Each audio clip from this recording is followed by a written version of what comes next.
Hello everyone, welcome to my channel the banking guy. Hope आप सबकी study बढ़िया चल रही होगी। बाकी ये जो मेरी वीडियो है आपकी, अगर आप बिगनर हैं तो आपको स्टार्टिंग में मॉक टेस्ट देते हुए कौन कौन सी गलतियां नहीं करनी चाहिए, कौन कौन सी मिस्टेक्स आपको अवॉइड करनी चाहिए, क्योंकि बिगनर्स को ये नहीं पता होता कि मॉक टेस्ट में क्या क्या मिस्टेक आप वो लोग कर रहे हैं, उससे उनकी आगे स्टडी बहुत हैम्पर होती है। बाकी ये वीडियो स्टार्ट करने से पहले मैं कहूँगा जो चैनल पर नए हैं चैनल को सब्सक्राइब कर दीजिए। बाकी अगर उन्हें वीडियो अच्छी लगे तो वीडियो को लाइक कर दीजिए और नीचे कमेंट सेक्शन में अपना रिस्पॉन्स दीजिएगा कि आपको वीडियो कैसी लगी। देखिए अब स्टार्ट करते हैं मिस्टेक्स की। जो सबसे पहली मिस्टेक होती है वो होती है बिगनर को ये नहीं पता होता कि आपको मॉक टेस्ट कब देना चाहिए। आपने अभी अभी प्रिपरेशन स्टार्ट करी है, आप लोगों के इन्फ्लुएंस में आ जाते हैं कि आपको मॉक टेस्ट देना चाहिए, लेकिन आपका अभी तक सिलेबस कंप्लीट हुआ नहीं है। आप अगर अभी से मॉक टेस्ट देने लगेंगे और मॉक टेस्ट में आपके आएंगे मार्क्स कम। मैं अपना बता रहा हूँ, मैंने जब स्टार्टिंग में प्रिपरेशन स्टार्ट करी थी, मैंने प्रिपरेशन के स्टार्टिंग में मॉक टेस्ट दे दिए थे। मेरे मार्क्स आते थे 30 और 40 की रेंज में। इससे बहुत ज़्यादा डिमोटिवेटेड फील होता था मुझे कि मैं मॉक टेस्ट में इतने कम मार्क्स आ रहे हैं। फिर उससे ऐसा लगता था कि मैंने गलत तो डिसीजन नहीं ले लिया बैंकिंग प्रिपरेशन का, लेकिन उससे ये रिजल्ट भी निकला आगे कि मैं मॉक टेस्ट से भागने भी लगा था। तो मैं आप लोग को अगर कहना चाहूँगा कि अगर आप लोग अगर अभी बिगनर हैं तो आपका मेन फोकस अभी होना चाहिए सिलेबस कंप्लीट करने पे। जब आपका सिलेबस 65% अगर आपका कंप्लीट हो जाए, 60% से अगर आपका अब आपका सिलेबस कंप्लीट होगा किसी भी सारे सब्जेक्ट का, तब आप मॉक टेस्ट दे सकते हैं। क्योंकि अब आपकी इतनी प्रिपरेशन है कि आपके मार्क्स आ जाएंगे अच्छे, जितने भी डिसेंट मार्क्स हैं आपके मॉक टेस्ट में आने लगेंगे इतने सिलेबस पे। और बाकी ऐसा नहीं है कि आप स्टार्टिंग से मॉक टेस्ट ही देने लगें। आप सबसे पहले क्विज़ से स्टार्ट करिए। जो आपकी कोई भी टॉपिक क्विज़ होती हैं उनसे स्टार्ट करिए। जैसे अगर आपने मैथ है, क्वांट है, तो क्वांट में सिंप्लीफिकेशन की क्विज़ लगाइए, अरिथमेटिक की क्विज़ लगाइए, आप क्वाड्रेटिक की क्विज़ लगाइए। बाकी ऐसी रीजनिंग है, रीजनिंग में मिसलेनियस की क्विज़ लगाइए आप। ऐसी इंग्लिश में आप सारे सेक्शनों की क्विज़ लगाइए। बाकी अब बात रही, अब जब आपने क्विज़ेस आपकी कंप्लीट हो जाएंगी उसके बाद आप स्टार्ट करिए सेक्शनल मॉक। अगर आपको स्टार्टिंग में सेक्शनल मॉक में दिक्कत हुए तो आप सेक्शनल मॉक सबमिट करके दीजिए। सबमिट करने से आपको फ़ायदा ये मिलेगा कि अभी आपको क्वेश्चन दिखेंगे कि मॉक में किस हिसाब से क्वेश्चन आते हैं, कि आप एक बार आपकी आदत पड़ेगी कि मॉक में क्वेश्चन कैसे आते हैं। फिर आप जब क्वेश्चन का आपको पैटर्न पता चल जाएगा, उसके बाद जब आप फुल मॉक देंगे तो आपको वहाँ उसका बेनिफिट मिलता है। बाकी जब आपका सिलेबस 90 to 80% कंप्लीट होने लगे उसके बाद आप दीजिए फुल मॉक। ये सबसे सही टाइम होता है मॉक देने का, क्योंकि इस टाइम पे आपकी सिलेबस भी 90-80% कंप्लीट हो गया है। बाकी आपके मार्क्स भी अब डिसेंट आएंगे, तो आपसे इससे ये है कि आप डिमोटिवेटेड फील नहीं करेंगे। तो जो सबसे पहली गलती होती है बिगनर की, उन्हें ये नहीं पता होता मॉक टेस्ट देने का सही टाइम क्या है। तो सबसे पहला सही टाइम है आप पहले अपना सिलेबस कंप्लीट करें। जब आपका सिलेबस कंप्लीट होगा तो उसके बाद ही आप अपना मॉक टेस्ट दें। उससे पहले आप मॉक टेस्ट मत दें कि अभी से मॉक टेस्ट देने की होड़ में लग जाएँ कि हमें मॉक टेस्ट देना है, तो मार्क्स आपके कम आएंगे और आप डिमोटिवेटेड फील होंगे। बाकी अब रही दूसरी गलती, वो है कि स्टूडेंट को ये नहीं पता होता कि मॉक टेस्ट का एनालिसिस कैसे करना होता है। वो लोग क्या करते हैं, जनरली उन्हें मॉक टेस्ट दिया, अब मॉक टेस्ट में उन्हें 100 में से 70 क्वेश्चन अटैम्प्ट करे, सही है। उसके बाद ये 30 क्वेश्चन जो उनके बचे मॉक टेस्ट देने के बाद इन्हें सॉल्व करने लग जाते हैं। इन्हें सॉल्व करके भी कोई फ़ायदा नहीं है। अभी मेन है आपने जो ये 70 क्वेश्चन अटैम्प्ट करें उसमें देखना है कि 70 में आपके करेक्ट कितने हुए हैं और रॉन्ग कितने हुए हैं। जो करेक्ट हुए हैं पहले आप उन्हें देखिए कि करेक्ट करने में आपका टाइम कितना लगा। अगर जैसे कोई क्वेश्चन है, इजी क्वेश्चन था, लेकिन आपने उसे टाइम ज़्यादा दे दिया, तो आप कोशिश करें कि उसका टाइम हम कैसे कम कर सकते हैं। और बाकी अब दूसरा क्या है, आपने रॉन्ग कितने करे हैं। रॉन्ग में ये देखिए कि आपने रॉन्ग गलत करा है तो करा क्यों है, क्या गलती हुई है आपसे, कि वो गलती आप दोबारा से ना करें। बाकी अपनी गलती को वहाँ पे रेक्टिफाई करें और उसे वहाँ पे सॉल्व करें। ये हुई आपकी पहली चीज़। उसके बाद जब आपका ये दोनों चीज़ कंप्लीट हो जाए, करेक्ट और रॉन्ग का, उसके बाद आप ये देखें जो आपने क्वेश्चन स्किप करें हैं वो क्वेश्चन आपने क्यों स्किप करें हैं। क्योंकि अगर आपको वो टॉपिक नहीं आता है तो उस टॉपिक को आप बाद में अपना क्या कहते हैं टाइम निकाल के उसे सॉल्व करिए कि जिस टॉपिक का आपने क्वेश्चन स्किप करा है। क्योंकि बाद में अगर पेपर में वो टॉपिक आ गया तो आपको वो वहाँ पे भी स्किप करना पड़ेगा। मॉक टेस्ट एक तरीके से आपको आपके एग्ज़ाम का व्यू देता है कि आपको एग्ज़ाम में कैसा, किस हिसाब से आपको पेपर आएगा, किस हिसाब से आपकी प्रिपरेशन है, कैसे कैसे क्वेश्चन आने हैं, वो सब आपको मॉक टेस्ट प्रोवाइड कराता है। बाकी अभी से आपको आदत पड़ जाए कि मॉक टेस्ट में ऐसे क्वेश्चन आने हैं, तो अभी से आपका माइंड उस हिसाब से सेट हो जाएगा, पेपर में जाके आपको इतनी दिक्कत होगी नहीं। तो आपने जो क्वेश्चन स्किप करे हैं उन्हें आप देखिए कि कौन सा टॉपिक आपने छोड़ा है, उस टॉपिक को आप कंप्लीट करिए, उसके बाद आप आगे बढ़िए। बाकी लोग को यही नहीं पता होता कि मॉक टेस्ट का एनालिसिस करते कैसे हैं। वो सब यही जो स्किप क्वेश्चन होते हैं इन्हें करने बैठ जाते हैं, इन्हें करना है, लेकिन उससे पहले हमें करेक्ट और रॉन्ग का भी पता होना चाहिए कि हमने करेक्ट करने में टाइम कितना वेस्ट करा है, बाकी हमने रॉन्ग क्यों करे हैं। हमें अपनी एक्यूरेसी मेंटेन करनी है। सबसे मेन चीज़ होती है एनालिसिस में एक्यूरेसी कैसे मेंटेन करेंगे, क्योंकि एक्यूरेसी का बहुत ज़्यादा रोल होता है। अगर आपको एक्यूरेसी अगर आपकी है तो आपके मार्क्स वैसे ही अच्छे आएंगे। अगर आपकी क्या फ़ायदा, आपने 80 अटैम्प्ट करे और मार्क्स आपके आ रहे हैं 50, तो एक्यूरेसी तो आपकी यहीं पे बहुत ख़राब है। आपको यहाँ पे देखना है एक्यूरेसी कितनी है। मॉक टेस्ट जब आपका एंड होता है तो उसमें एंड में लिख के आता है कि आपकी कितने % एक्यूरेसी है।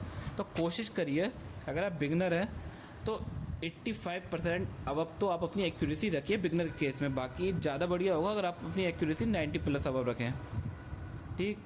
बाकी इसी में मैं आपको एक और चीज़ ऐड ऑन करूँगा कि लोग कहते हैं कि इतने मार्क्स आने चाहिए, इतने मार्क्स आने चाहिए। मॉक टेस्ट में मार्क्स मैटर नहीं करते हैं, मैटर करता है परसेंटाइल। आपका परसेंटाइल कितना है। अब जैसे कोई भी मॉक टेस्ट हो, मॉक टेस्ट का हर मॉक टेस्ट का अपना अलग लेवल होता है। तो हर मॉक टेस्ट में क्वेश्चन, किसी मॉक टेस्ट में क्वेश्चन बहुत टफ होते हैं, किसी में बहुत ईजी होते हैं।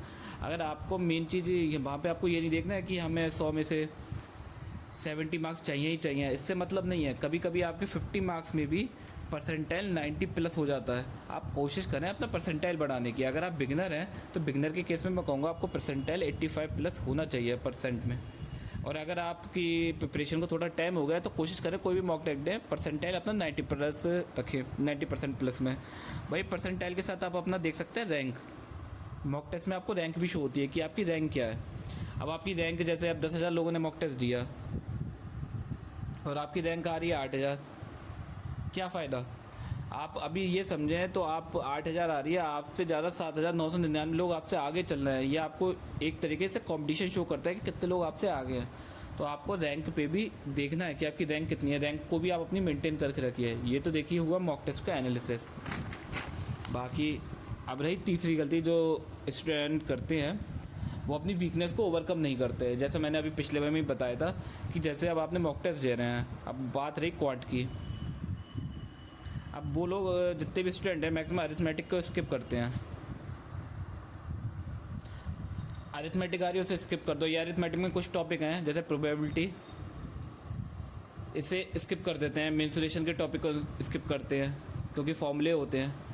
स्किप आप अभी कर रहे हो, कोई उसमें दिक्कत नहीं है। अभी आपको पता है कि टॉपिक आपका वीक है, लेकिन ऐसा नहीं है कि आप इसे प्रॉपर स्किप ही कर दें कि बिल्कुल पेपर में भी आए वहाँ भी छोड़ दें। अगर पेपर में हो सकता है कि प्रोबेबिलिटी का क्वेश्चन बहुत ईजी आ जाए, मेंसुरेशन का क्वेश्चन सीधे डायरेक्ट फॉर्मूले पे आए, तो आपको इतना तो आना चाहिए ना कि वहाँ पे पेपर में अगर ईजी क्वेश्चन आए तो आप उसे सॉल्व कर रहे हैं। तो टॉपिक को स्किप मत करिए, टॉपिक को पढ़िए। अगर आपको लगता है कि टॉपिक बहुत ज़्यादा टफ है, आपको दिक्कत दे रहा है, तो आप टॉपिक को स्किप मत करिए, बाद में आप उस टॉपिक को कंप्लीट करिए।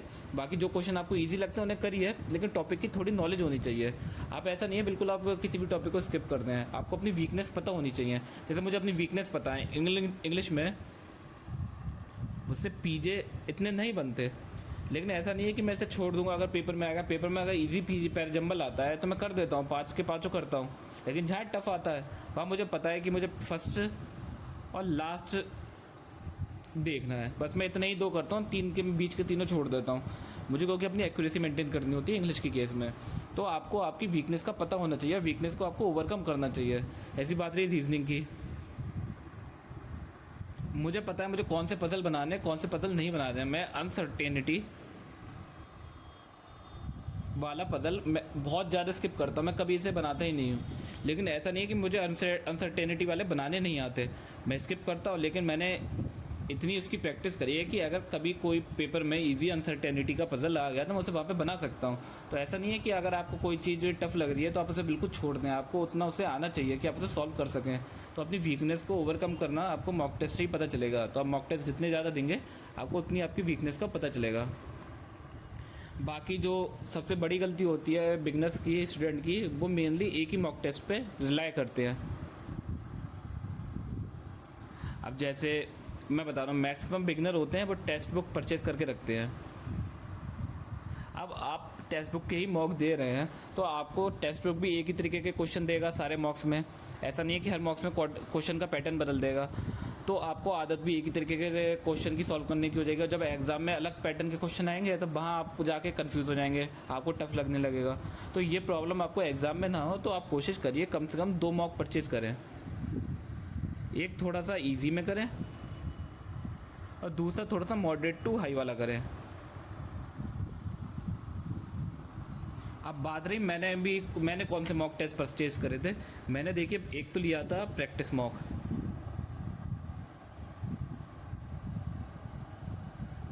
और दूसरा लिया था मैंने ओले बोर्ड। देखो मुझे दोनों का मैं बेनिफिट बताता हूँ जो मुझे लगता है। ओले बोर्ड का एग्ज़ाम लेवल होता है,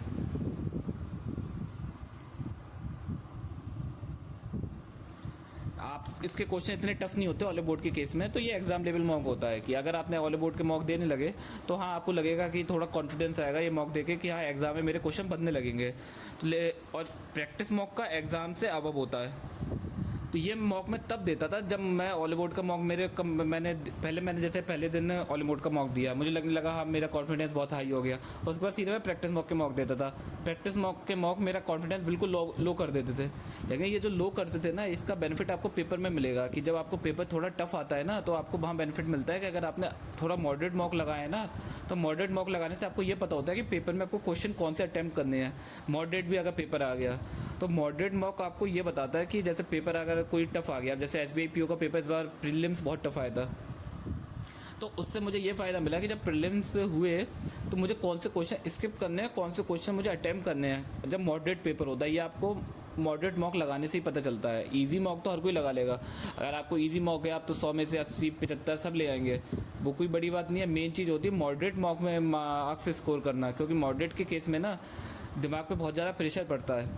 तो मैंने प्रैक्टिस मॉक और ओले बोर्ड ही परचेज़ करा था। लेकिन अगर आप पे टेक्स्ट बुक है, जैसे बहुत से स्टूडेंट के पास टेक्स्ट बुक होता है, बहुत से यूट्यूबर टेक्स्ट बुक को प्रेफर भी करते हैं, अपना कूपन कोड लगाने के लिए कहते हैं, वो अलग बात रही।